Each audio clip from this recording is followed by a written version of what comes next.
বিচার করতে হবে, সূর্য বিচার। দিনের দুপুরে এমন একজন যুবতী আমার মূল খাদিজাকে সরষের উপরে বসিকে দিনের বেলায় টাকা দিয়ে কোপালো বদরুল, ওই বদরুলকে ধরে জাতির সামনে পেশ করা হোক, তার বুকের উপরে বন্ধা তুলে দিয়ে ডান হাত দিয়ে চিন্তাটা টেনে ধরে পুকুরে খাদ্য বানাবে, আর কোন যুবক সাহস পাবে না কথা বলে। কিন্তু আমরা দেখলাম যে আগে শুনতাম শামসু কোপাচ্ছাও কোপাও, আর এখন দেখছি বদরুল কোপাচ্ছাও কোপাও, কোপাইয়ে ভাস করে ফেলে।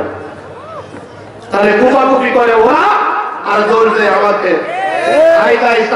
মোটা হয় জব বাড়ালি, ঠিক কিনা বলেন?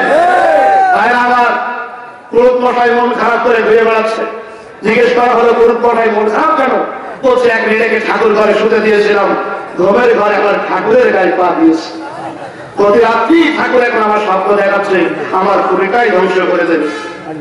তখন কৈলাসী বললো, পুরুত মশাই তোমার ঠাকুর যদি আজকে রাত্রে এসে আমার স্বপ্নে দেখায়, তাহলে বলে দিও গায়ে যে পা দিয়েছে তার স্মৃতি বস্তরা আমার পিছনে লেগেছে। কথা বলেন